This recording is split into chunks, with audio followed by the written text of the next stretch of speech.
موضوع پہ فلسفے پہ تحقیق کر رہے ہیں وہ اس یورپ کے اور امریکہ کے سارے جو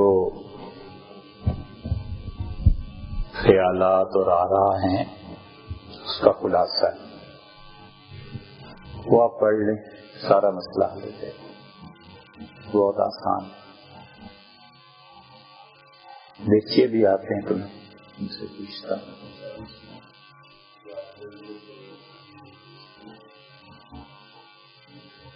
فلسفے کی ضرورت اور اہمیت سے کسی انکار ہے جناب؟ اس لیے کہ دنیا میں جو ان مبادیات اور اس کی منتحیات پر بحث ہو رہی ہے وہ ایک فکر ہے، اور اس فکر کی بنیاد پر آگے کو اعمال استوار ہے۔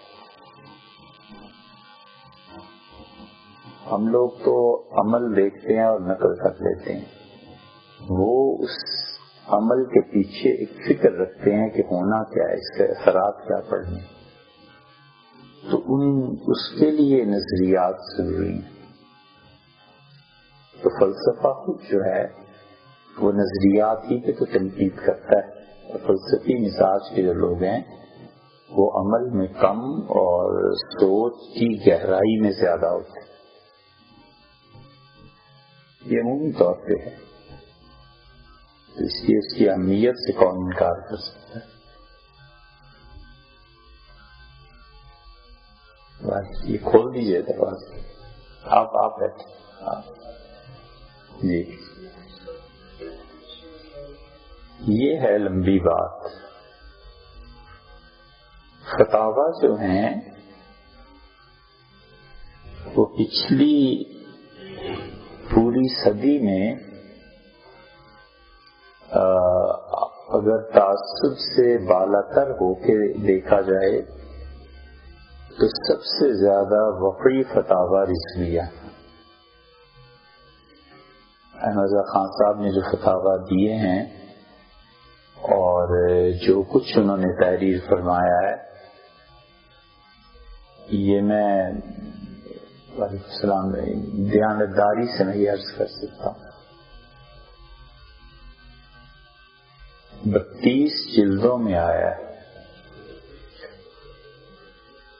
اور اس میں سے جو پہلی 16 جلدیں ہیں آپ کو یہاں مل جائیں گی، یہ ایک ایک حرف اور ایک ایک سطر پڑھی۔ اس کی دلیل یہ ہے کہ آپ اگر ان فتاوی کو دیکھیں تو اس کے آغاز میں ہم نے اپنے طور پہ فہرستیں بنائی، اور باقی فتاوی بھی دیکھیں۔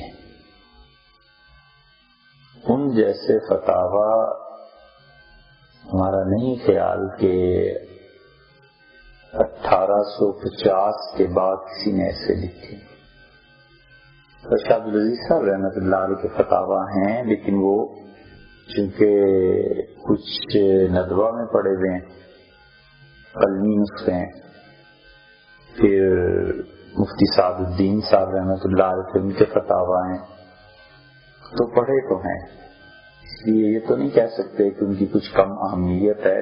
مسئلہ ہے کہ چھپے نہیں ہیں، باقی فتوے پہ اس کے بعد کام خان صاحب نے کیا، میں ساری زندگی بس یہی کام کیا، اور اس سے زیادہ ان کا وقی کام اس کے مقابلے کا کچھ نہیں۔ قرآن کریم کا ترجمہ بھی انہوں نے کیا ہے، لیکن وہ تو ہے ہی۔ اگر آپ ان چیزوں کی تنقید کریں تو دوسری طرف دیوبند میں ازگنگوئی رحمۃ اللہ علیہ کے فتاوی وہ ایک جلد ہے، پہلے 3 جلدوں میں شائع ہوئے تھے، اور 3 جلدیں چھوٹی چھوٹی تھیں، اب 1 جلد ہے۔ ان کے بعد تھانوی رحمۃ اللہ علیہ کے فتاوی، اور تھانوی رحمۃ اللہ علیہ کے فتاوی پر ابھی تک کام نہیں ہوا، اور وہ 6 جلدوں میں چھوٹے کو گئی، 6 جلدوں میں 7 جلدیں ہو گئی، حضرت خلیل صاحب رحمۃ اللہ علیہ کے فتاوی کی ایک جلد آ گئی ہے، 8 جلدیں ہو گئی فتاوی خلیلیہ کے نام سے ایک لگا کے نام سے 8 جلدیں ہو گئی. اور کون سے ہیں جو اس زمانے کے ہیں؟ دارالعلوم دیوبند کے فتاوی مفتی عزیز الرحمان صاحب رحمۃ اللہ علیہ کے اور کچھ لوگوں کے ہیں 20 جلدیں کر لیں. لیکن بعض فتاوی جو تھانوی رحمۃ اللہ علیہ کے ہیں جتنا عمق اور گہرائی ہے اس میں وہ نہیں ملتی. اور خان صاحب کے فتاوی کبھی کبھی ایسے لگتا ہے اسے 7ویں 8ویں صدی کا کوئی فقیہ، پھر جو انہوں نے در مختار پہ جد المنتار کے نام سے حاشیہ لکھا ہے، بڑی قابل قدر چیز. ان فتاوی کو ضرور پڑھنا چاہیے، چونکہ علمی تعصب بر صغیر میں بہت پھیلا، اور یہ ہمیشہ ہے کہ فلاں کی کتاب نہ پڑھنا، فلاں کی نہ پڑھنا. اس علمی تعصب میں رکاوٹ پیدا کرتی، یہ مستقل عذاب رہا ہے، خدا محفوظ رکھے. دیوبند کے طبقے میں کہ ان کی کتابیں بریلویوں کو نہیں پڑھنی، ان کے طبقے میں کس کی، یہ عوام کی حد تک تو ہو سکتا تھا، علماء نے اجتناب کر لی. لیکن تم تو پڑھے لکھے ہو، تم تو جانتے. خان صاحب نے اپنے فتاوی میں جو تکفیر کی ہے، ہر ایک کو کافر قرار دیا ہے، ایک یہ بڑی قابل اعتراض بات ہے. دوسرے بعض جگہ انہوں نے بالکل زبان کو بہت خراب استعمال کیا. یہ دو چیزیں کھٹکتی ہیں، لیکن جہاں تک علمی استدلال کا تعلق ہے ابھی تک اس کے پائے پہ کوئی فتاوی نہیں. اب یہ رائے کوئی سننے کو تیار نہیں اور پڑھتے ہیں نہیں. باقی 1960 سے لے کے اب تک کے جو فتاوی آپ کے ہیں، اردو کے فتاوی کا کیا کام ہے مفتیوں؟ اردو کے فتاوی مفتی کیوں دیکھیں؟ وجہ جب ان کا کوئی حصہ نہیں اس میں. جی کوئی جتنے بھی مفتی ہونے کا درجہ رکھتے ہیں، اگر وہ عربی مراجع سے براہ راست نہیں استنباط نہیں اس تحریر کو سمجھ سکتے تو ان کے لیے فتویٰ دینا ہی جائز ہے، کوئی حرام ہے. تو صحیح فتویٰ دے کے بھی گناہ کا کام کرتے ہیں. اس لیے کہ اصل مراجع جب کریں گے، اب فتوے بھی کتنے ہیں، اب تو معاذ اللہ طلاق کے فتوے ہی زیادہ آتے ہیں. آج سے 20 سال پہلے لوگ نماز روزے کے مسائل پوچھتے تھے، اب اس پچھلے 20 سال میں 90 کے بعد سے ایسی تبدیلی آئی ہے کہ روز ایک دو آدمی طلاق کا مسئلہ پوچھتے. میں اتنی حیرت ہے اور پریشانی بھی ہوتی ہے کہ یا اللہ لوگوں کو اب کوئی مشغلہ ہی نہیں رہے.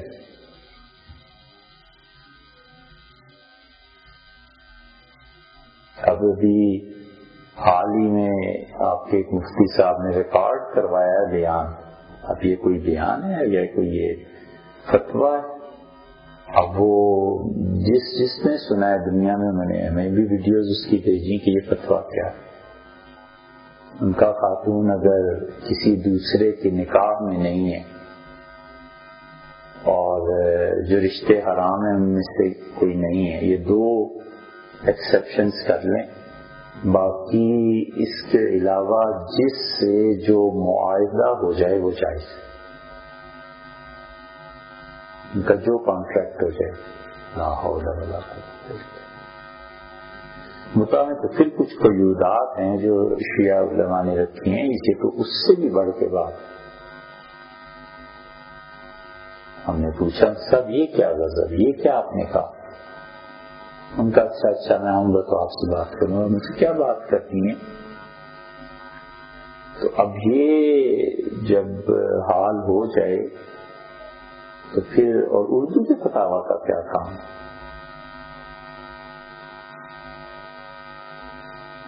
عبدالحی صاحب فرنگی محلی رحمۃ اللہ علیہ کے فتاوا ہیں جو اردو کے ہیں لیکن استثناء ہے ان کا. انہوں نے بہت اچھی بحث کی. امداد الفتاوا جو تھانوی رحمۃ اللہ علیہ کا، یہ چلیے اس کو کوئی مفتی پڑھے بہت اچھی بات ہے. خان صاحب کے فتاوا پڑھے. خان صاحب کے فتاوا کا یہ حال ہے کہ مفتی منیب الرحمان صاحب سے ہم نے پوچھا، ایک مسئلہ تھا اس پہ بحث تھی، تو میں خیال آیا کہ خان صاحب نے یہ لکھا ہے مفتی منیب صاحب کی رائے. تو ہم نے فون کیا، انہوں نے مجھ سے ارشاد فرمایا کہ کہاں ہے ان کا فلاں جگہ. کہنے کہ اچھا میں دیکھوں گا. پھر مفتی عبدالستار سعیدی صاحب ہیں لاہور میں، اب بیچارے بیمار رہتے ہیں لیکن بڑے اچھے مفتی، بڑا علم اللہ نے دیا. فتاوی رضویہ کی کئی جلدوں کا ترجمہ انہوں نے کیا ہے، اور ایک دو جگہ یہ بھی لکھا ہے کہ فتویٰ ایسے نہیں ایسے. ایک تو یہ ہے کہ آدمی، شبلی نعمانی سے کسی نے پوچھا تھا کہ شہرت کا کوئی آسان طریقہ بتائیں، تو انہوں نے کہا آسان طریقہ یہ ہے کہ اپنے زمانے کے کسی بڑے آدمی کو لے لو اور اس پہ الزامات لگانا شروع کرو، خود بخود تمہاری شہرت بھی ہو جائے گی. اور ایک ہے کہ آدمی علم کی اس سطح تک پہنچے کہ اس سے علمی اختلاف کر سکے. استاد سعیدی صاحب یہ، ان سے بھی ایک مسئلے پہ بات ہوئی تو انہوں نے کہا کہ ہاں فلاں جگہ یہ ہے. تو انہوں نے ہم سے کہا کہ آپ نے کتنا پڑھا اس فتاوی کو؟ ہم نے بتایا. ہم نے ان سے پوچھا دونوں سے، منیب صاحب سے بھی اور استاد صاحب سے بھی، کہ کوئی ایسا شخص بتائیے آپ کے مسلک بریلی مسلک میں جس نے سارے فتاوا پڑھے ہیں.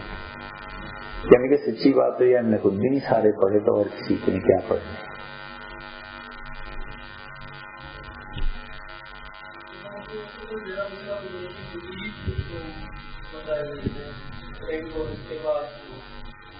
وہ ماتقی صاحب کی کتاب ہے، بس اس پائے کا بھی آدمی کوئی نہیں جو اردو جانتا لکھتا ہے کون. اور کچھ بات یہ انہوں نے کی ہے مفتی منیب الرحمان صاحب. مفتی منیب صاحب اس درجے کے آدمی ہیں، بریلوی حضرات نے انہوں نے معیشت پہ لکھا ہے اور اچھا لکھا ہے جتنا. یا پھر آپ وہ دیکھیں کہ کرم شاہ صاحب الازہری، انہوں نے سپریم کورٹ میں فیصلے جو دیے ہیں نا، تو اس میں ہے وہ ہے چیز. اور اگر آپ قلمی چیزیں دیکھنا چاہیں جو اب تک چھپی نہیں اور شاید اب تو ختم ہی ہو جائیں گی، شمس الحق صاحب افغانی رحمت اللہ علیہ، وہ شاگرد تھے انور شاہ صاحب کشمیری رحمت اللہ علیہ، اور کلات کے قاضی رہے ہیں. کلات میں جو انہوں نے اپنی عدالت میں چیزیں فتوے جاری کیے تھے وہ ہیں پڑھنے کے قابل، لیکن اب وہ آہستہ آہستہ سب ختم ہو گئے، دیمک لگ گئی ہے. اور چونکہ ہمارے ملک میں کوئی نظام ایسا ہے نہیں ریکارڈ محفوظ رکھنے کا. یہ تینوں چیزیں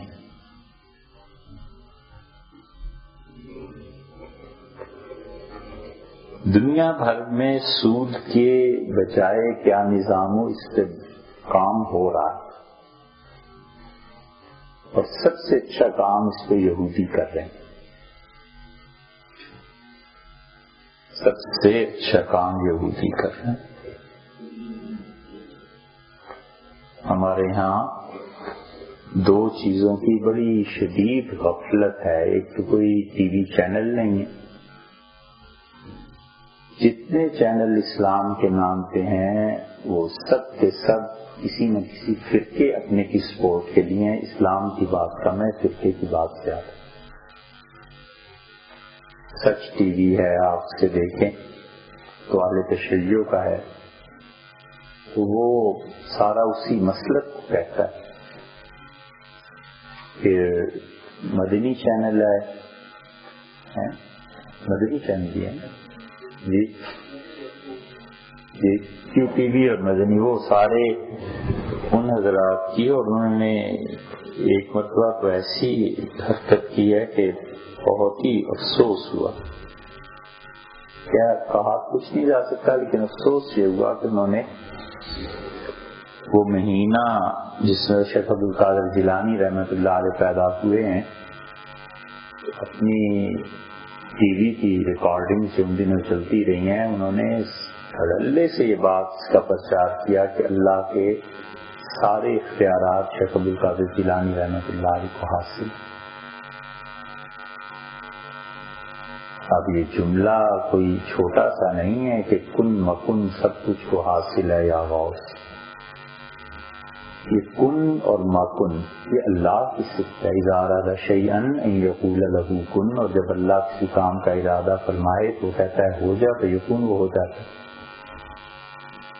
تو کن مکن نہ کر یہ اللہ کی صفت، اس کو کہنا کہ شیخ عبد القادر جیلانی رحمۃ اللہ نے یہاں کہے ٹھیک بات. ہم کسی کو یہ نہیں کہتے کہ وہ لیا اللہ کے مزارات پر نہ جائے. ہم کہتے ہیں کہ اگر وہ مزارات شرعی منکرات سے خالی ہیں، بے پردگی نہیں ہے، شرک اور بدعت کی کوئی چیز نہیں ہے، تو آدمی چاہے دعا مانگے بس. اور دعا بھی اس لیے کہ جس طرح اللہ تعالی کی رحمت مختلف جگہوں پہ نازل ہوتی ہے، ان میں سے ایک یہ بھی مزارات بھی. قبر پہ خدا کی رحمت کا نازل ہونا یہ ہمیشہ رہا. مسجد بھی، مسجد سے افضل، بیت اللہ سے افضل ہے، مسجد اقصی افضل ہے، حضور صلی اللہ علیہ وسلم کی مسجد افضل ہے. یہ سب رحمت کی جگہ ہیں بس. اور وہ جو دعا قبول ہو جائے تو یہ عقیدہ نہیں ہونا چاہیے کہ صاحب نظام نے کوئی کام کر دیا ہے، اللہ نے کام کیا. تو اب انہوں نے اپنے ٹی وی چینل پہ جو چیزیں کی وہ سب کی سب کہاں پہنچتی ہیں اللہ ہی. ایک چینل نہیں کوئی جو تعلیم کے لیے ہو، آپ پورے چینل گن لیں، ہمارے پورے جتنے بھی ہیں، ہم نے تو آج تک نہیں دیکھا کہ اس میں خالص تعلیم ہو.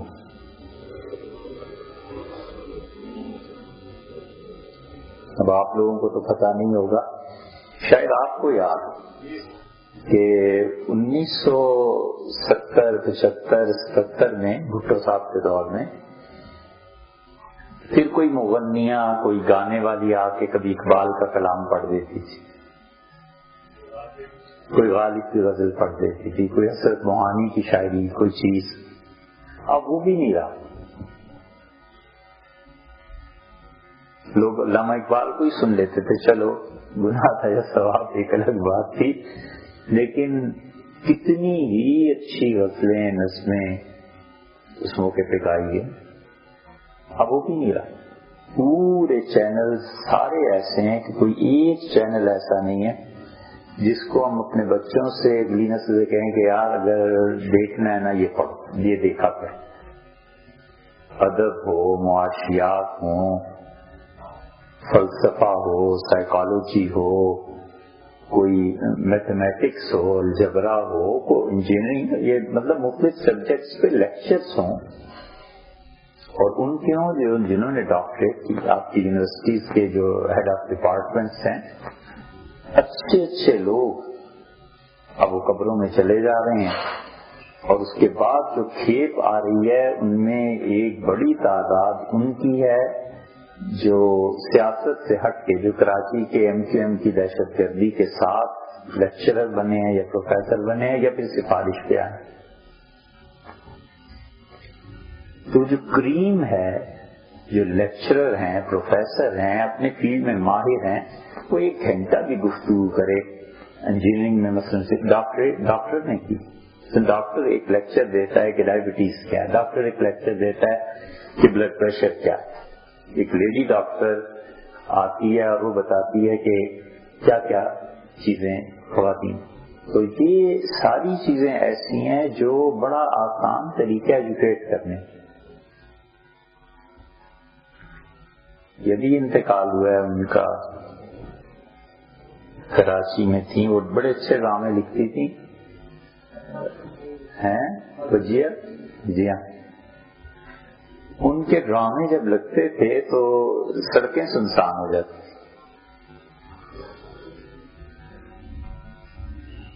بڑی سبق آموز چیزیں ہوتی تھی، وہ ماحول وہ چیز ہی نہیں رہی۔ کوئی ایک چینل ایسا نہیں ہے جس میں کوئی تاریخ ہی بیان کر دے کہ مسلمانوں کی تاریخ تھی کیا۔ مثلاً کوئی ایک آدمی 10 20 50 لیکچر دے دے کہ مغلز کیا تھے، ان میں اچھائیاں کیا تھیں، برائیاں کیا تھیں، کیا چیز انہوں نے دیکھی۔ میں نے کئی لوگوں کو کہا، کئی لوگوں کو، میڈیا والے خاص طور پہ یہ پی ٹی آئی کے حوالے سے، میں نے کہا یار اسپین کو فلم بند کرو، اسپین میں جتنی بلڈنگز ہیں جو کچھ ہے اس کو آپ کسی طرح سے محفوظ کریں کہ بنائی کس نے تھی، کیا مسئلہ تھا، کیا کوئی ظاہر ہے وہ پڑھے لکھے ہوں تو انہیں کوئی انٹرسٹ ہو نا۔ اور دوسری چیز یہ آپ کے معاشیات، اس پہ یہودی کام جو کر رہے ہیں تو عین ممکن ہے کہ کبھی وہ پورا اسلامک بینکنگ لے آئیں تاکہ مسلمانوں میں جو تھوڑا بہت حلال حرام کا تصور ہے وہ خود پیچھے بیٹھ کے ہمارے ملکوں میں بینک قائم کریں، جسے اب بھی ہیں، اور پھر ہمارے علماء تو دیانتداری سے ہی فتویٰ دیں گے نا کہ یہ چیز ٹھیک ہے، کیونکہ سیاسی شعور بھی بہت بڑی بات ہے، اگر پیدا ہو جائے کسی میں تو سیاسی شعور بھی ایک چیز۔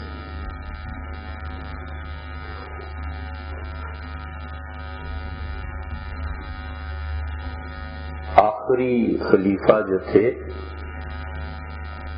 ان کا ایک خط ہے جو چھپ بھی گیا ہے،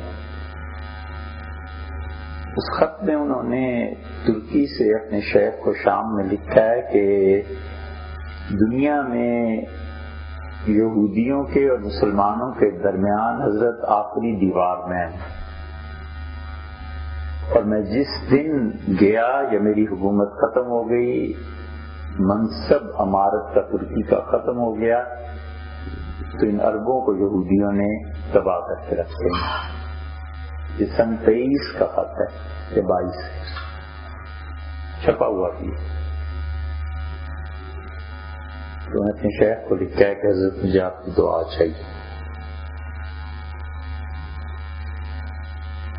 خلافت ترکیہ جب ختم ہوئی، اتاترک نے جو بھی اعلان کیا اس نے تو ختم ہونا تھا اپنی سیاسی وجوہات سے بھی، لیکن بہرحال اتاترک نے باقاعدہ اعلان کیا تو 25 سال نہیں لگے، اور 25 سال کیا اس سے اگلے ہی سالوں میں یہودیوں نے زمینیں خریدنا شروع کی بیت المقدس، کھلا پیسہ دیتے تھے، زمین خرید لیتے۔ جتنے مفتی تھے عرب کے اس زمانے کے آپ فتاویٰ پڑھیں، سب نے کہا کہ یہ جائز ہے۔ حضور صلی اللہ علیہ وسلم یہودیوں سے تجارت کرتے تھے۔ ہندوستان میں ایک مرتبہ یہ فتویٰ آیا تو مفتی کفایت اللہ صاحب رحمۃ اللہ نے اس کو لکھا کہ یہ ناجائز۔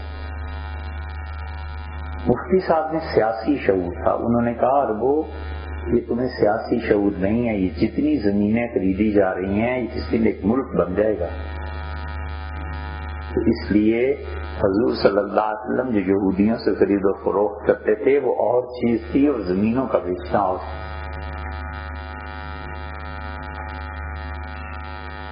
اب تک اسرائیل میں یہ نہیں ہوا کرتا کہ قومیں جب کوئی علاقہ فتح کر لیتی ہیں تو ساری چیزیں بدل جاتی ہیں، صدیوں سے جو چیزیں چلی آتی ہیں وہ چلی آتی ہیں۔ یہ تو سیدنا عمر رضی اللہ عنہ نہیں کر سکے تو اور کون کر لے؟ جب یہ شام، فلسطین، یہ سارے علاقے فتح ہوئے ہیں، سیدنا عمر رضی اللہ عنہ نے کہا کہ ان کے پرانے مالکان کو بلاؤ جن کی زمینیں، اور فرمایا کہ اب ہماری مملکت آ گئی ہے تو اس لیے آپ میں ٹیکس دیں، جو بھی آپ کاشتکاری کرتے ہیں اس میں خراج ہے، اور اتنا حصہ گورنمنٹ کا ہے، باقی آپ کا ہے، اور زمینوں کی ملکیت لے لی کہ ہماری ہیں، لیکن نظام نہیں بدلا، فرمایا میں تمہیں ہی مقرر کرتا ہوں۔ کہ صدیوں سے جمے ہوئے نظام توڑے جا سکتے. انگریزی قانون آتے آتے اتنا عرصہ لگ گیا، اور انگریز ایسا ہی نہیں تھا، وہ انہوں نے اپنی عدالتیں قائم کی، اور جو ہی کوئی مثلا دلی میں کہیں بھی عدالت میں جاتا تھا تو وکیل جو ہوتے تھے کہتے تھے کہ حضور اگر شرعی فیصلہ کرانا ہے تو مفتی صاحب بیٹھے ہیں، وہاں چلے جائیں، انگلش قانون کے مطابق فیصلہ کرانا ہے تو ہمارے پاس آئے. اب مسلمان اتنے زوال میں تھے کہ وہ کہتے تھے کہ ٹھیک ہے لٹکاؤ معاملات کو، تو پیشیاں ہوتی رہتی تھی. شرعی عدالتیں کیا، شریعت نے جیل کا کوئی اتنا بڑا تصور ہی نہیں دیا، وہ ہفتے 10 دن میں فیصلہ کر کے فارغ کر دیتے، فوری انصاف ہو جاتا. جسے خلافت راشدہ میں جیلوں میں ملزموں کو 2-2 سال 3 سال رکھنے کا کوئی تصور ہی نہیں. یہ چیزیں ہوتی. تو اس انحطاط میں ہوا یہی کہ نظام ایسے نہیں چینج ہو جاتے. اسرائیل میں اب تک حنفی فقہ کے فیصلے ہوتے ہیں، پرسنل لاز جو ہیں. اب ہمارے مسلمانوں میں بچے ہی ایسے نہیں ہیں جو محنت کریں. مفتی اردو کے فتوے دیکھیں تو سبحان اللہ. آپ کسی سے جا کے یہاں پوچھیے، میں نے کئی مرتبہ سے میں نے کسی دن میں نے دیکھ لیا نا، ایک ایمرجنسی میں فتویٰ دیکھنا وہ الگ بات ہے، لیکن کسی دن میں نے دیکھ لیا کہ اردو میں کوئی کتابہ کی کتابوں کے انحصار کر کے فتویٰ لکھ رہا ہے تو جوتے مارنے چاہیے تمہیں. وجہ اس کی یہی ہے کہ آپ نے اتنا عرصہ پڑھا کیا ہے. آپ اصل کتابوں کی طرف جائیں نا، جو علم کا ذخیرہ وہاں سے آپ اس میں بات کریں. تو اس لیے اردو کے فتاوی کرنے کیا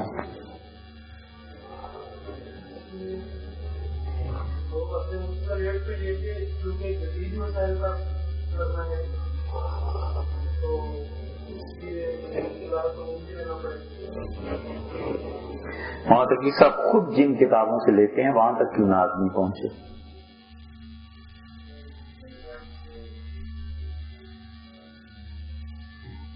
مطلب ہجو کی جتنی کتابیں ہیں، خرید و فروخت کے جتنے مسائل ہیں، سود کے جتنے مسائل ہیں، یہ سارے مسائل پچھلے زمانے کے فقہا نے مباحث کی. یہ کون سی جدید ایسی معیشت ہے جو اب علماء لا رہے ہیں اور پہلے نہیں تھی. فرق صرف اتنا سا ہے کہ اب مثلا وہ کہتے ہیں کہ قسطوں پہ یہ چیز خریدی گئی، اور صاحب ہدایہ کہتے ہیں کہ غلام اور باندی اور یہ گھوڑے اور اونٹ اور بکری. چیز بدلی نا، اسی کے مطابق احکامات بدلی. تو ہم ابھی تک ان مثالوں میں کیوں پھنسے رہے کہ 2 گھوڑے لے لیے اور 1 گھوڑا اس کے مقابلے میں آ گیا اور 3 غلام خرید لیے اور 4 غلام لے لیے. اب انہوں نے جدید کر دیا اسے. تو معاشیات پہ جو مسلمانوں نے کتابیں لکھی ہیں وہ کوئی کیوں نہیں پڑھتا. امام ابو یوسف رحمۃ اللہ علیہ نے کتاب الاموال لکھی ہے. امام محمد رحمۃ اللہ علیہ کی کتاب کوئی 1000 بلکہ 1100 سال کے بعد اب جا کر چھپی ہے. 1100 سال کے بعد اس کتاب کی بڑی شدید ضرورت پیش آئی اور کہاں گئے کوئٹہ سے خریدنے تو 4 جلدیں ملی اور آخر پہ لکھا ہوا تھا کہ کتاب پوری نہیں. تو جو ہم نے باب دیکھنے تو تھے ہی نہیں، لیکن بہرحال اب جو کتاب چھپی ہے وہ کئی جلدوں میں 1100 سال کے بعد چھپی. اب اس میں مسائل ہیں سارے آپ کی اس معیشت.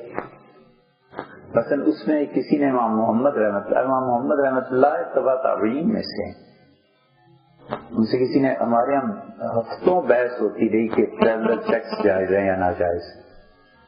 ایک مثال آپ کے سامنے رکھا یہاں سے امریکن وہ جو ٹریول بڑے مشہور ہوئے تھے، ابتدائی دور تھا نا، کہ یہاں سے ٹریول چیک لے جاتا ہے، نیو یارک میں جا کے کیش لیتا ہے، یہ چائے پہنا جائے، تو ہفتوں بحث ہوتی ہے۔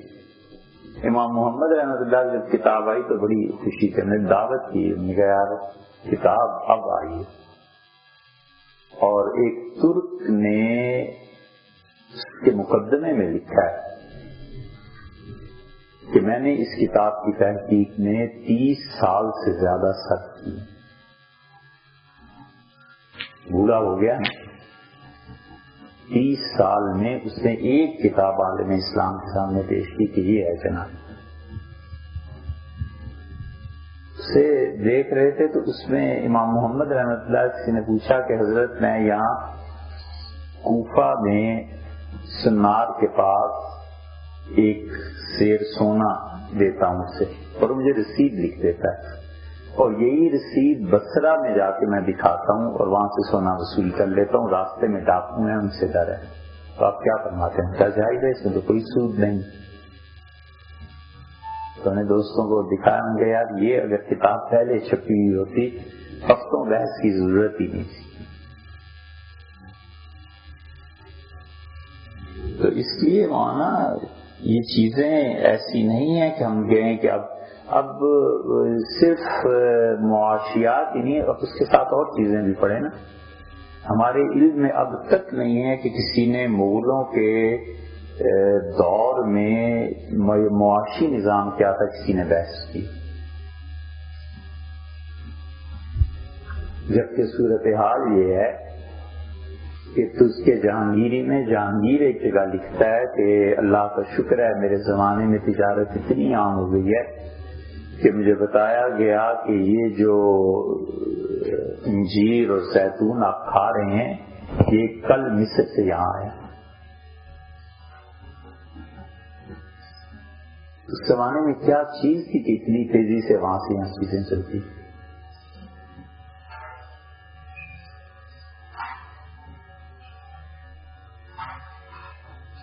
یہ چیزیں بہت ایسی چیزیں ہیں، لیکن اب حضور صلی اللہ علیہ وسلم کے بعد معاشی نظام کیا تھا؟ فتوے کی بات الگ ہے، لیکن کسی نے اس کی تاریخ لکھی ہے کہ کیسے تبدیلی ہوا۔ سیدنا عمر رضی اللہ عنہ نے درہم کے وزن میں تبدیلی کی کہ کتنی چاندی کا درہم بنے، اب وہ تبدیلی کی ضرورت کیا پیش آ گئی تھی؟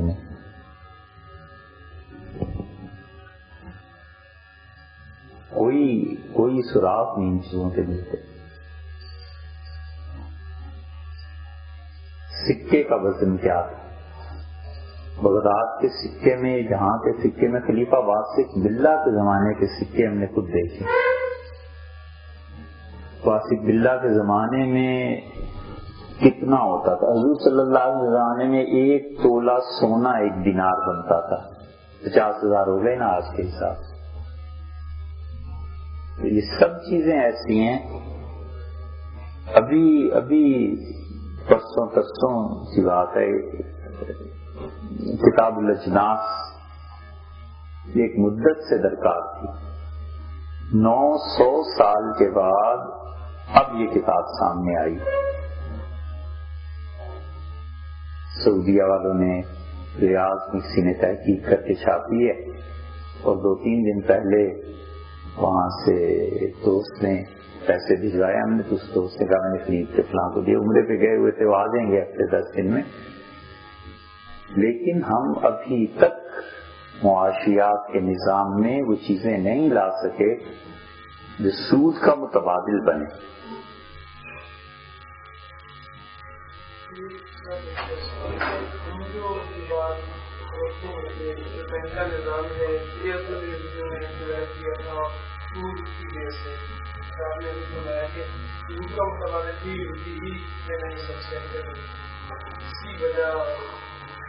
وجہ یہ کہ سرمایہ چاہیے نا جی، دنیا آپ نظام نہیں دیکھتے۔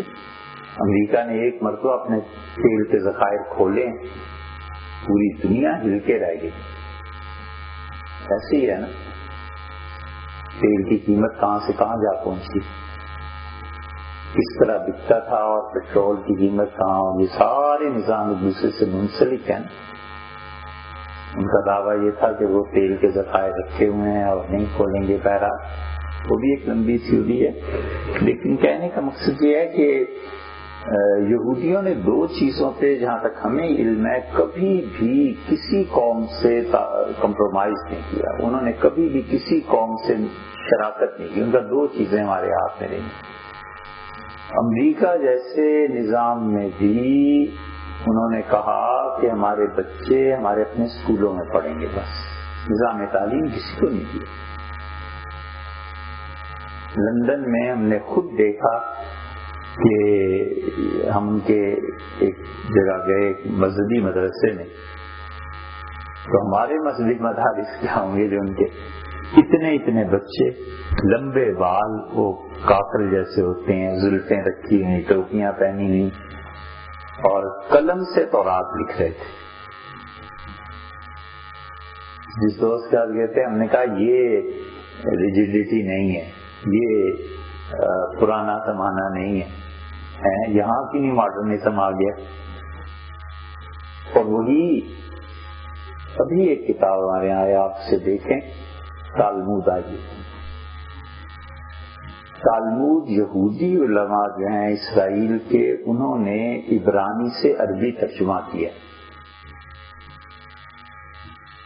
بڑی خوشی اس تالمود کو جب دیکھا یہاں دوستوں نے، تو اس میں دیکھیں آپ، وہ کہتے ہیں فلاں ہمارا یہودی جو عالم تھا اس نے یہ فتویٰ دیا تھا، فلاں یہ فتویٰ دیا تھا، فلاں نے یہ فتویٰ دیا تھا.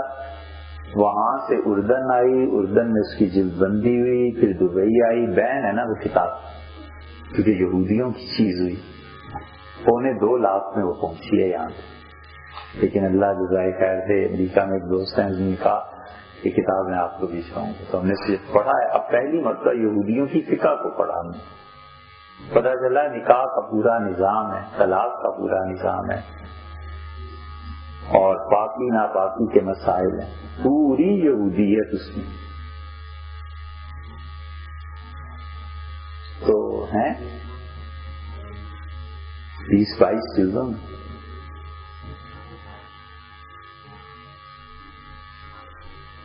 تو یہودی اس لیے کہ انہوں نے ایک تو اپنی تعلیم میں، ہمارا بھی خیال تاریخ میں کہیں آیا، اور دوسرے نظام معیشت میں.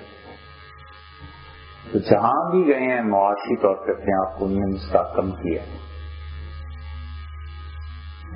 ایسے ہی تو نہیں ہے، پیسہ جو ہے. جی یہودی اکنامسٹ کے نام وغیرہ بتائیں گے جو اس طرح کے تبادل نظام کے ساتھ معاشرت کے دور میں؟ میں نے یہودیوں کو دیکھا ہے وہاں جامع الازہر میں، وہ اس پہ کام کر رہے ہیں. جامع الازہر میں ہم گئے تو ایک ہی ہوٹل میں ٹھہرے ہوئے تھے. تو وہ تو مستقل ٹھہرے ہوئے تھے یہودی، ہمیں تو چند دن کے لیے ٹھہرنا تھا. لیکن جو تھیسز اور یہ جو چیزیں تھیں وہ، اور دوسرا ہم نے دیکھا سٹی بینک نے نیو یارک میں مدعو کیا تھا. تو جب ہم وہاں گئے اور ان کے تھیسز، ان کے مقالے پڑھے، دیکھے، سنے، اس سے اندازہ ہوا کہ اچھا یہ کام کرنے والے. اور یہودی جو مجھے ملے جامع الازہر میں، جب بات چیت ہوئی تو وہ کہنے لگے کہ آپ کے یہاں شافعیوں نے یہ لکھا ہے، مالکیوں نے یہ نظام دیا ہے، حنفیوں نے یہ نظام دیا ہے، اہل تشیع نے یہ نظام دیا ہے، اس میں یہ پیچیدگیاں ہیں. یہ نہیں ہے کہ ہم سے پوچھتے تھے، کھانے کے دوران وہ گفتگو کر رہے تھے. ہم نے کہا یہ اب اس طلب میں ہے کہ کسی طرح کوئی ایسا راستہ نکالا جائے کہ ان سارے فقہا یہ ہے، تو کوئی ایسا راستہ نکالا جائے جو دنیا کے لیے قابل قبول ہے. یہ دونوں جگہ. اور تیسرے جو ان کے معاشیات پہ پیپرز چھپتے رہتے ہیں نا، اس پہ آپ پڑھیں. میں آپ کو بتاؤں گا، کلنٹن کے ایک سیکٹری ہیں، انہوں نے بھی کتاب لکھی. اس نے کتاب میں ایک عجیب بات لکھی ہے. اس نے اسلامک بینکنگ میں معتقی صاحب کا نام لکھا ہے. اس نے کہا یہ حقیقی خطرہ ہے دنیا کے لیے. وہاں کا نام لے کے لکھا ہے کہ جو کام کر رہے ہیں نا، اسلامک بینکنگ کے لیے یہ حقیقی خطرہ ہے نظام کے لیے.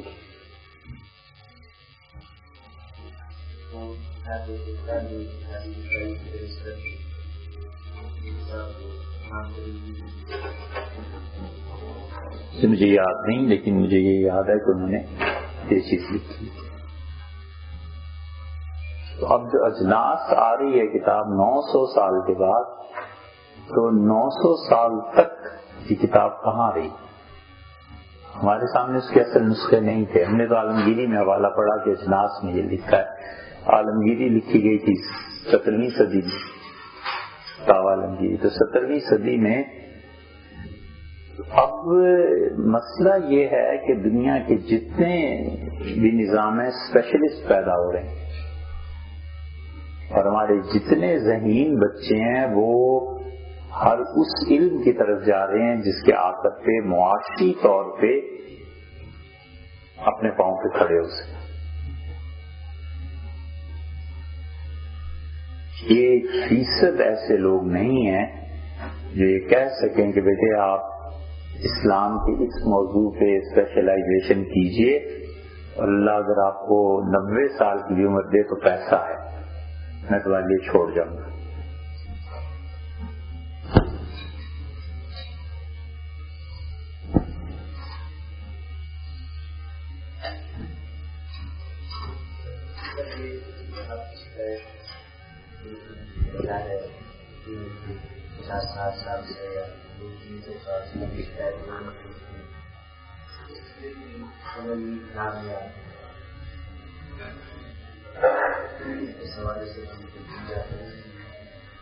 فکر نہیں نا، میں نے کیا تشویش دینی ہے، فکر نہیں ہے نا. پوری شریعت 2 چیزوں پہ مشتمل ہے، ایک فکر انسانی اور ایک انصاف. بس پوری شریعت کا خلاصہ یہ ہے کہ شریعت کہتی ہے فرد سب کچھ ہوا ہے جو کچھ وہ سوچتا ہے، فکر کو تبدیل کرتی ہے. وہ نماز، روزہ، حج اور زکوٰۃ اس سے پہلے فکر کو تبدیل کرتی ہے کہ فکر کی تبدیلی چاہیے. انسان سب کچھ ہوا ہے جو کچھ وہ سوچتا ہے. اگر اچھا سوچتا ہے تو اعمال اچھے کرے گا، برا سوچتا ہے تو اعمال برے کرے گا. اس کی فکر کو تبدیل کرے گا.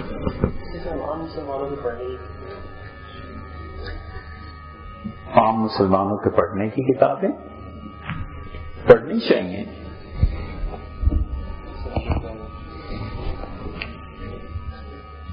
جی یہ بات پوری کر لیں پھر کرتے ہیں بات. ٹائم کیا ہوا ہے؟ اچھا،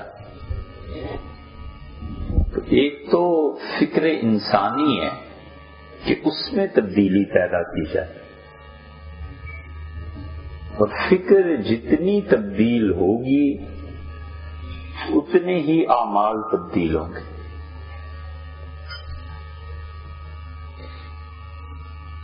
فکر کے امراض میں سے مثلاً بدگمانی ہے.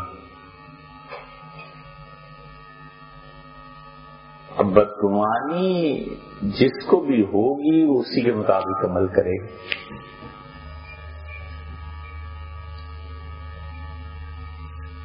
ایک بچے کو وہ رہنے آیا اپنی نانی کے پاس،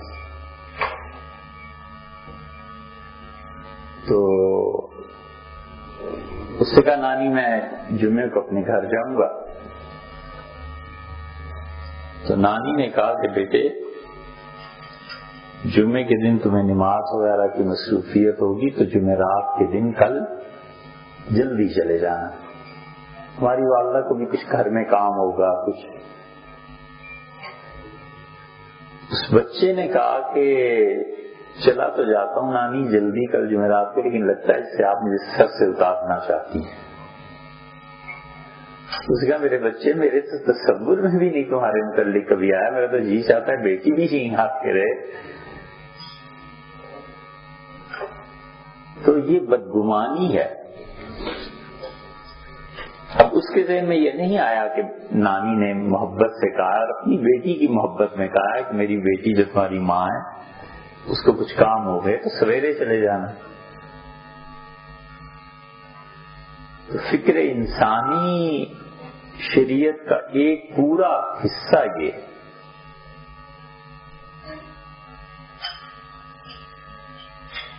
اس لیے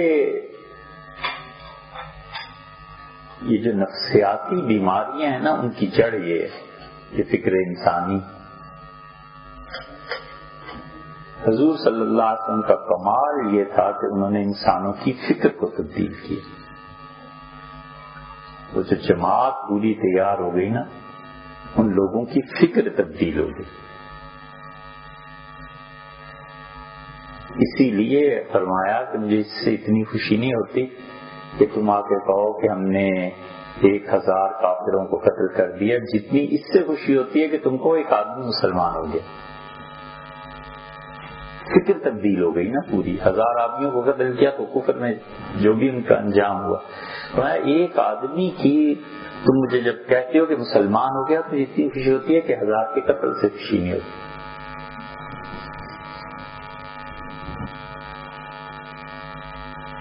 فکر کی تبدیلی، فکر انسانی کی تبدیلی پورے معاشرے کو اور حکومتوں تک کو تبدیل کر دیتی. اب فکر کی تبدیلی کا حال یہ ہے کہ مثلاً آپ سیاسیات کی کتابیں پڑھیں تو ہندو جو نہرو کے ساتھ تھے، ہم سن 12 کے آخر پہ اور 13 کے آغاز میں ہندوستان گئے. جس یونیورسٹی میں گئے جتنے ٹاپ کے پروفیسر ان کے کمپیوٹر اور ان چیزوں کے ماہر تھے، ہر کوئی کہتا تھا جی یہ نہرو کا لگایا ہوا پودا. ہم نے کہا بھی نہرو کے زمانے میں کمپیوٹر ان کا جی وہ ابتدائی دور تھا. نہرو نے کہا کہ دنیا میں اگر رہنا ہے تو یہ سیاسیات کے نظام میں اس کے ایک منسٹر نے ابھی یہ کتاب پچھلے سال ہی چھپ کے آئی ہے، اس سے کہا کہ نہرو نے کیبنٹ میں بیٹھ کے کہا کہ ہندوستان کو شدید خطرہ ہے پاکستان سے. مشرقی پاکستان کا بارڈر بھی کھل جائے اور مغربی پاکستان کا بارڈر بھی کھل جائے تو ہندوستان اکیلا 2 محاذوں پر لڑے گا کیسے؟ اور آپ امرتسر میں بیٹھے ہوئے ہیں اور جانا پڑ جائے آپ کو کلکتہ میں تو آپ کریں گے کیا؟ اس کی دونوں ٹکڑوں کو اگر الگ نہیں کیا جائے گا تو ہندوستان کو خطرہ رہے گا. اس فکر نے کہتا ہے کہ میں مجبور کیا، اور ہم نے مودی نے اب خود کہا ہے کہ اس میں شامل تھا جنہوں نے پاکستان کو توڑا ہے. تو یہ فکر انسانی تو ہے.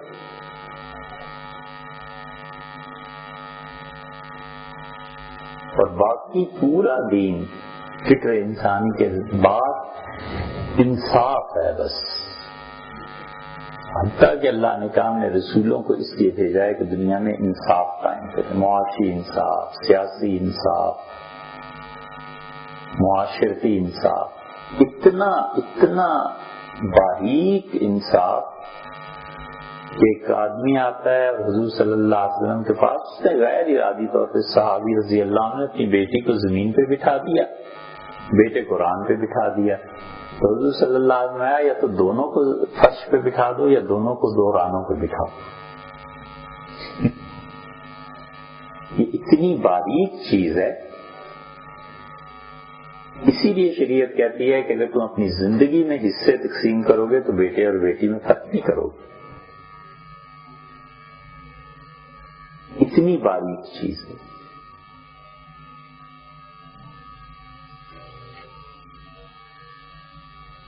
اور کمال کیا ہے سیدنا عمر رضی اللہ عنہ نظام قائم کیا، اور پھر سیدنا علی رضی اللہ عنہ نے اس پر خلافت میں جو فیصلے کیے تو دونوں حضرات نے ایک دوسرے کی تصدیق کر.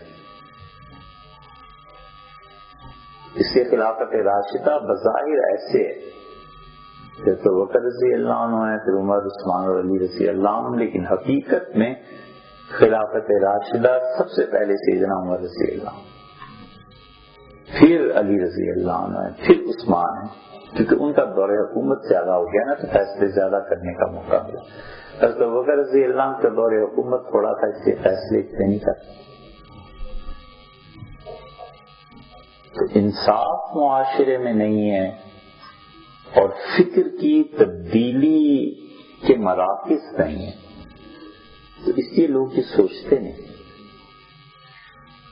تو جب تک خود علماء کی فکر میں تبدیلی پیدا نہ ہو کہ ہمیں کوالٹی کے لوگ پیدا کرنے ہیں، چاہے وہ تھوڑے ہی کیوں نہ. اب کہنے کو ایک معمولی سی بات ہے، لیکن دیکھیں اس کی تاریخ میں کتنے بڑے اثرات ہیں. حضرت شاہ ولی اللہ رحمۃ اللہ علیہ بالکل جوان تھے، انہیں بشارت ہوئی کہ وہ حج پہ آئیں تو 21 سال کی عمر میں نکلے. ٹھٹھا پہنچے تو پھر انہیں کہا گیا کہ ابھی نہیں، واپس جاؤ. پھر وہ واپس آ گئے، پھر وہ دوبارہ حج کے لیے گئے. پھر مدینہ منورہ میں رہے، ابو طاہر مدنی تھے، ان سے حدیث پڑھی، پھر وہ واپس آئے.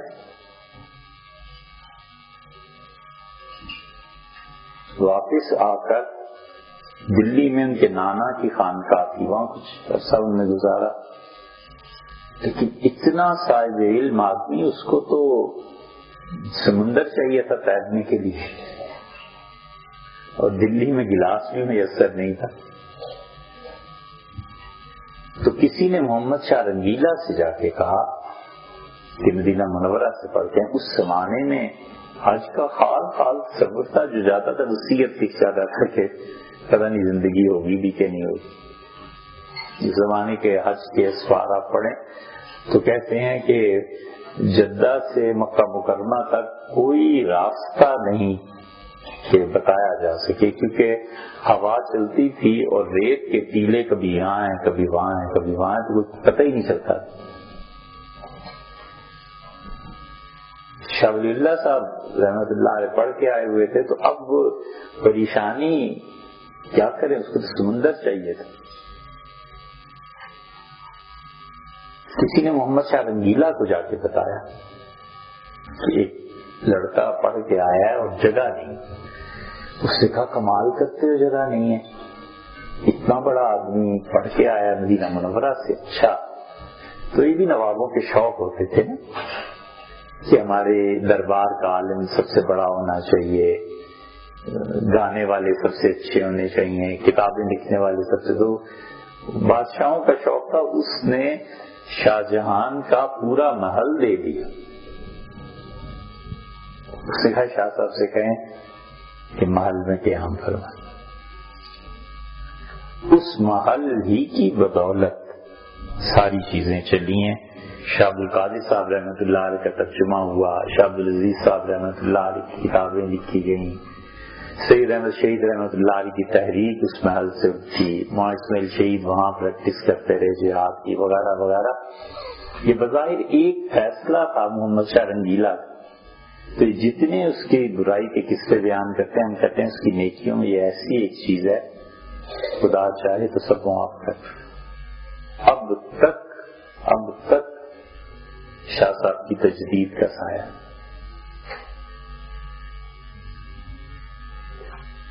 اور ہماری نالائکی کا حال یہ ہے، شاہ ولی اللہ رحمۃ اللہ علیہ کی ساری کتابیں نہیں چھپی،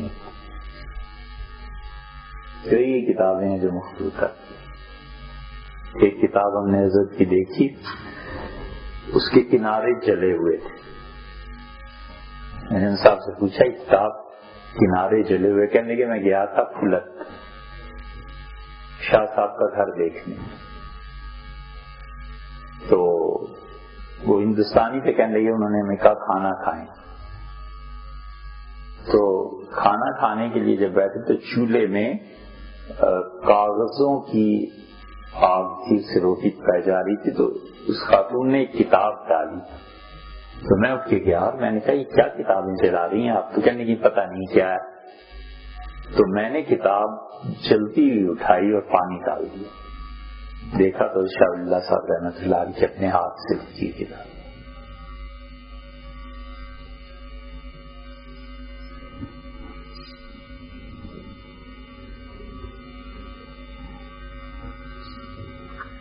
عورتیں تو کیا پڑھتی، مردوں نے نہیں پڑھا. تو اس لیے فکر کی تبدیلی جب تک نہیں ہوتی نا، اور لوگ اس بات سے آمادہ نہیں ہوتے، ہم کہتے ہیں چھوڑو یار دین کو، سائنٹسٹ کی پیدا کر. ایک آدمی کہتا ہے میرا بچہ سائنٹسٹ بنے، اور وہ اپنے بچے کو کہے کہ بیٹے 30-40 لاکھ تمہارے لیے رکھا ہوا ہے، بے فکر ہو، کام کرو سائنس میں. یہ آپ پچھلی پوری تاریخ اٹھا کے دیکھیں، جتنے مسلمانوں نے کام کیے ہیں، حکومتوں نے معاشی طور پہ انہیں فارغ کر دی. حکومتوں نے کہا کام کرو، پیسے کو چھوڑو.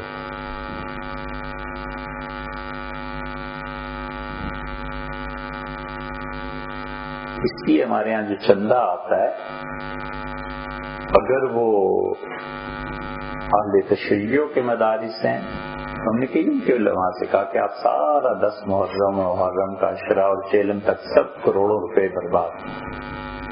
کہتے ہیں بالکل. ہم نے کہا تو کھپا دیتے ہیں آپ کروڑوں اور اربوں روپے، اور آپ یقین نہیں کرتے کہ ایک ادارہ قائم کریں، کچھ بچوں کو آپ تربیت دیں، انہیں کہیں یار پڑھو، کام کرو، کچھ کرو. موسیٰ امرتسری تھے کہ موسیٰ امرتسری لاہور میں نا، بریلوی مسلک کی جتنی خدمت انہوں نے کی ہے کم ہی لوگوں نے کی. حکیم تھے اور بڑے پڑھے لکھے. انہوں نے ایک جگہ لکھا ہے، انہوں نے کہا کہ ہمارا پیسہ سارا عرسوں کی نظر ہو جاتا ہے اور چڑھاوے کی نظر ہو جاتا ہے، اور ہم نے کوئی کام نہ کیا. اور ہمارے ہاں دیکھ لیں، یعنی دیوبند کے حلقے میں، کہ وہ اب یہ جو ریت اور رسم چل پڑی ہے کہ باپ کے بعد بیٹا اور بیٹے کے بعد پوتا، تو محترم حضرات وہ پیسہ کہاں جاتا ہے اور کیا چیز ہے.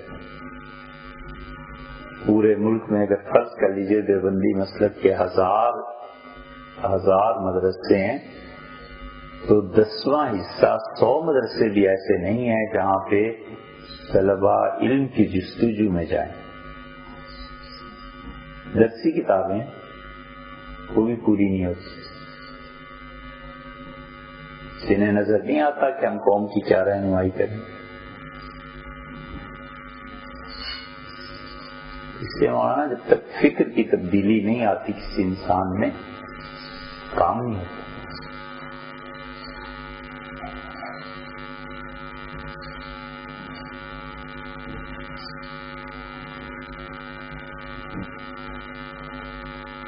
بڑی دلچسپ بحث کی ہے فلاسفہ اس پہ پڑھے کہ دنیا کی اصل کیا ہے.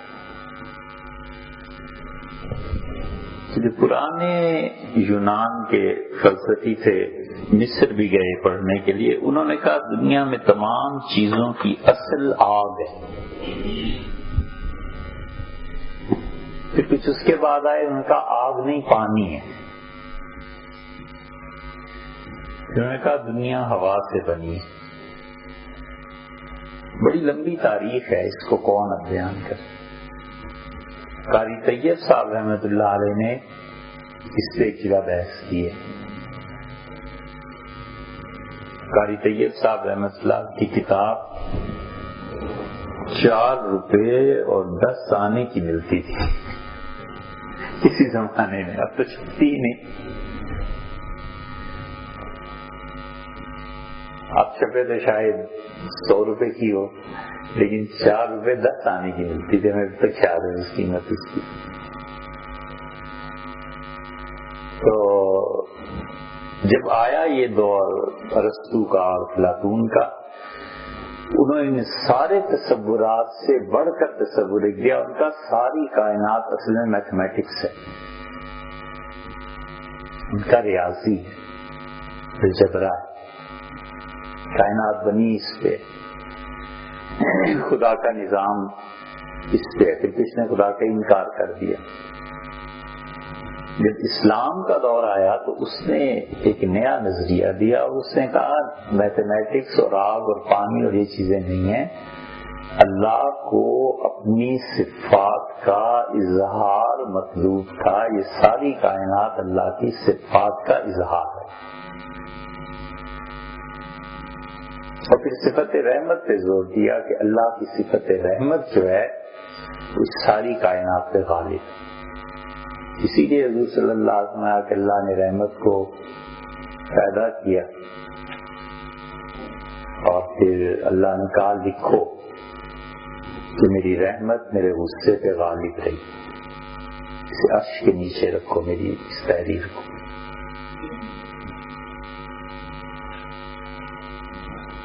تو اسی یاد آیا کہ میتھمیٹیشین کتنے رہے ہیں,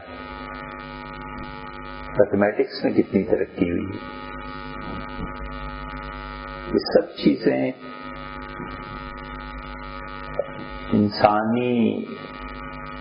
انسانی اسباب اور وسائل جو ہیں ان کے ساتھ تعلق ہے.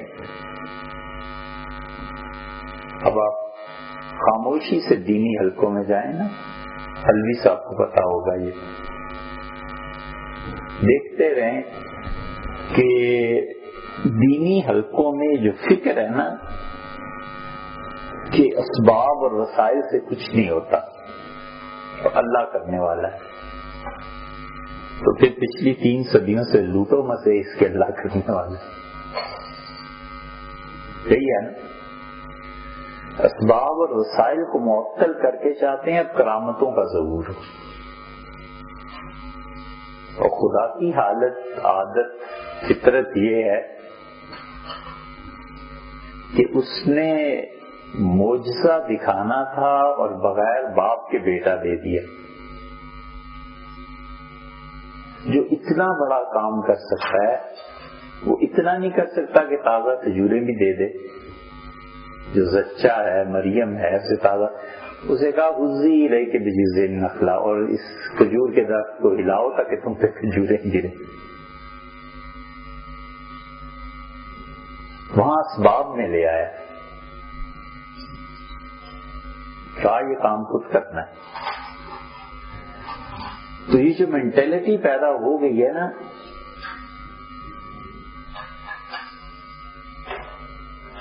ایک صاحب بیچارے کچھ مسائل تھے ان کے, تو ہم نے انہیں کہا کہ فلاں جماعت میں چلے جائیں اور کچھ دن گزاریں تو شاید یہ مسئلہ حل ہو جائے. نیک لوگوں کے متعلق ہم نے کہا تھا, وہ اگلے دن آ گئے. میں نے کہا خان صاحب خیریت کیا ہو گیا, آپ تو چلے گئے تھے. کہنے لگا وہ جو لوگ ہمارے گھر آئے تھے لینے کے لیے, تو میں نے انہیں کہا کہ ہمارے گھر میں تو کوئی نہیں ہے, تو ہم نے حفاظت کرنی ہوتی ہے گھر کی. تو مفتی صاحب نے کہا, ہم نے کہا مفتی صاحب بھی ٹھیک کہتا ہے, پر اگر ہم نہیں جاتا ہم نے حفاظت کرنی ہے. انہوں نے مجبور کیا, میں چلا گیا. جب وہاں پہنچا تو وہاں لوگ لمبے ڈنڈے لے کے کھڑے ہوئے تھے, تو میں نے ان سے کہا کہ تم کیا کرتے ہو, تو ان کا حفاظت کی نہیں. اس نے کہا یہ کیا, میرے گھر کی حفاظت خدا کرے اور تم اپنی جگہ کی حفاظت میں ڈنڈے لے کے کھڑے. اس کا میں نہیں جاتا جی آگے.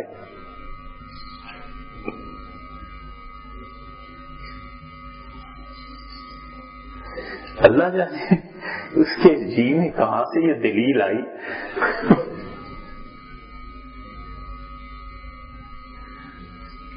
عمران خان نے مجھ سے یہ خود بات بیان کی پچھلی مرتبہ. کہنے لگا میں نے میاں والی میں تقریر کی اور میں نے کہا ہمارا وقت جب آئے گا, تو اس وقت اتنی شہرت ہی نہیں تھی. کہنے لگا جلسے میں جو لوگ موجود تھے, میں نے کہا جب ہمارا دور آئے گا تو ہم بجلی کی چوری ختم کر دیں گے. تو دیکھو بجلی جب چوری نہیں ہوگی تو آپ لوگوں کو ملے گی, تو آپ ہمیں ووٹ دو. تو ایک بوڑھا بالکل بابا میاں والی کا اٹھ کھڑا ہوا پنجابی میں کہنے لگا کہ بجلی کی چوری بند کرو گے. میں نے کہا ہاں جی بابا جی بالکل بند کریں گے. تو اتنا قریب تھا کہ کہنے لگا پھر تو ہم مارے جائیں گے. میں نے کہا بابا جی بجلی کی چوری بند ہوگی, تو آپ اس سے کہا دیکھو جی بجلی کی چوری ہوتی ہے تو میرے گھر میں بوڑھی عورت ہے, میری بیوی, وہ مشین چلاتی ہے, کپڑے دھلتے ہیں, بجلی کی وجہ سے کھانا پکتا ہے. یہ اگر چوری نہیں ہوگی تو پھر بل ادا کریں گے تو تم میرے بیٹوں کو نوکری دو تاکہ وہ پیسہ کما کے لائیں اور بل ادا کریں. نہ نوکری ملتی ہے نہ چوری کرنے لوگے تو پھر تو مارے جائیں گے. تمہیں کیوں ووٹ دیں؟ خان صاحب کہنے لگے میں بالکل چپ ہو گیا اور میں سٹپٹا گیا. یہ لفظ سٹپٹانا ہمارا ہے, مطلب کہنے لگے میں کنفیوز ہو گیا کہ اسی جواب کیا.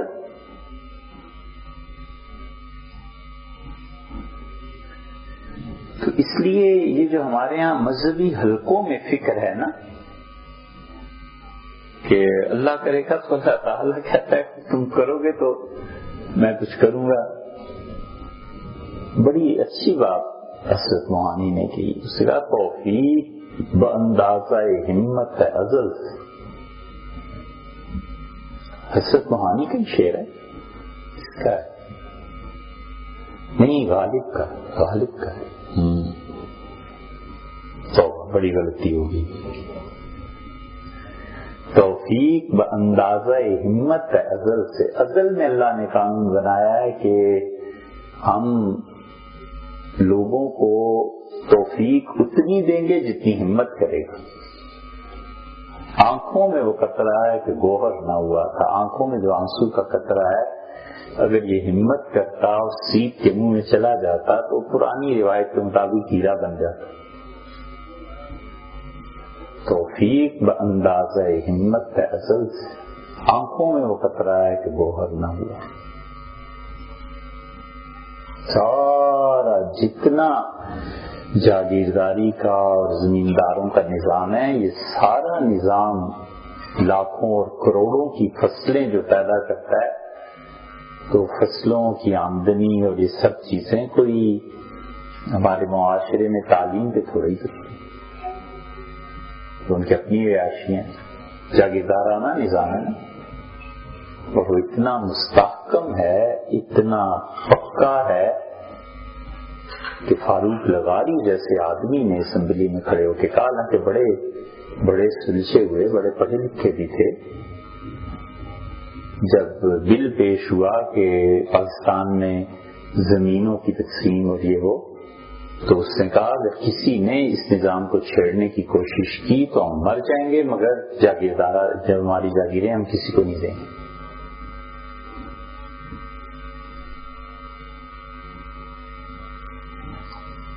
اس لیے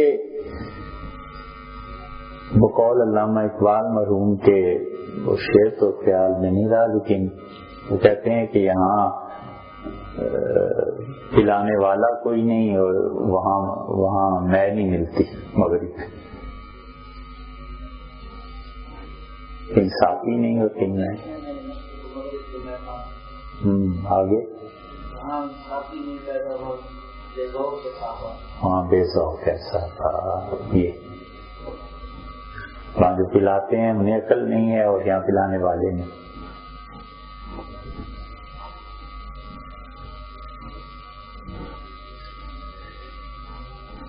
اس لیے مولانا ان باتوں کا مطلب یہ نہیں کہ مایوسی تاری, ان باتوں کا مطلب یہ کہ حقیقی صورتحال دیکھنی چاہیے. یہ حقیقی صورتحال کیا ہے؟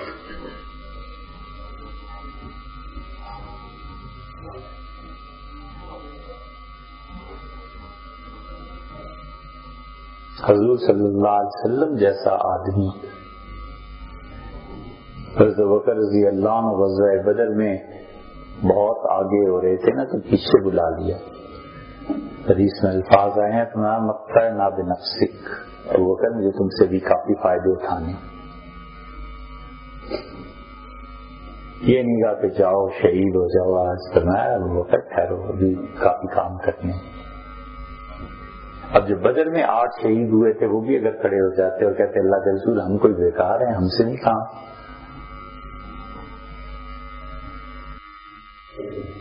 اور حضرت عمر رضی اللہ عنہ جیسا انسان ایران جا رہا ہے مارکے میں حصہ لینے کے لیے, اور اتنی عجیب باتیں.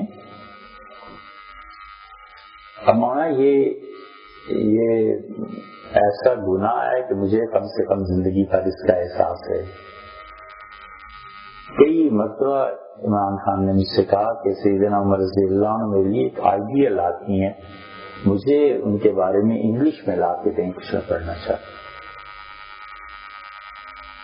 اب جس زبان کو پڑھنا چاہتا ہے اس زبان میں کوئی چیز ہی نہیں، کہاں سے لائیں؟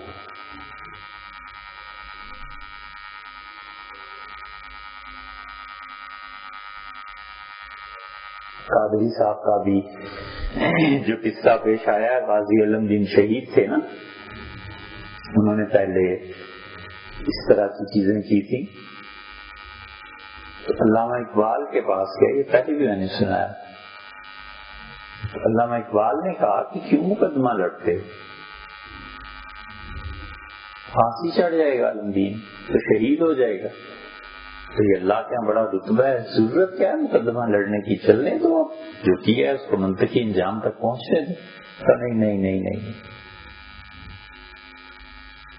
تو علامہ اقبال نے کہا کہ پورے ہندوستان میں اس مقدمے کو صحیح معنی میں صرف ایک ہی آدمی لڑ سکتا ہے، اور الہ آباد چلے جائیں، اور ہندو ہے سرتیج بہادر، وہ لڑے گا۔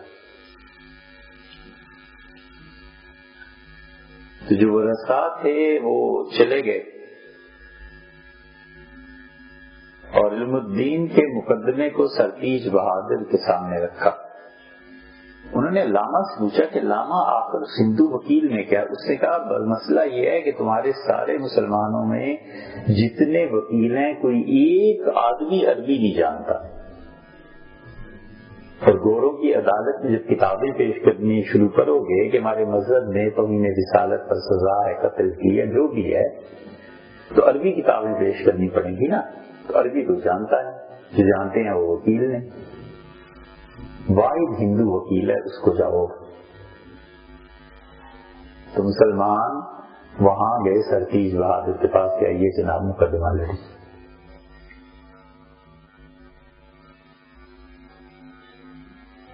تو میں ایسے ہی سوچتا ہوں کہ اگر خدا مجھ سے پوچھے کہ ایک آدمی جو اچھا برا جو بھی ہے لیکن قوم کی قیادت کا ایک بڑا حصہ اس کے ساتھ تھا، وہ پڑھنا چاہتا تو انہوں نے کیا کیا، کیا کہیں گے؟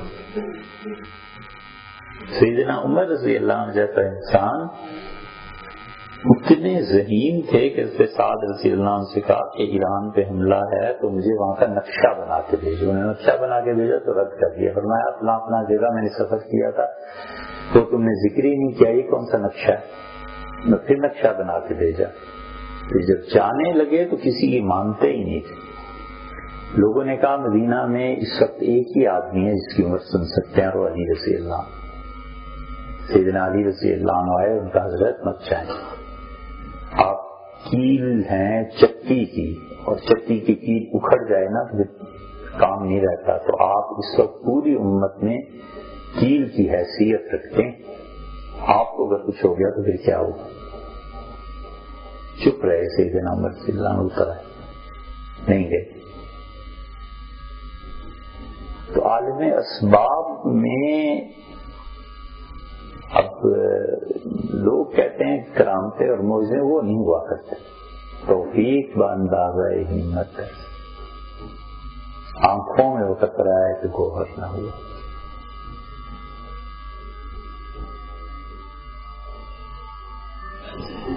اچھا صاحب، آج تو میں آپ سے اجازت چاہوں گا۔ 12:15 جی بیٹے، 12:17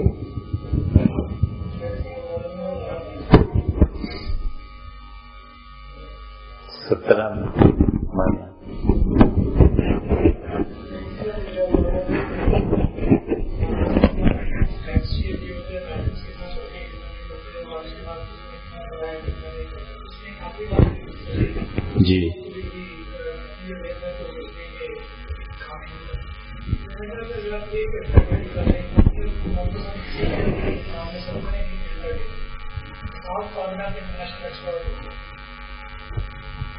کسی بھی موضوع پہ 1 گھنٹہ پڑھیں اور 7 سال میں آپ اسپیشلسٹ بن جائیں۔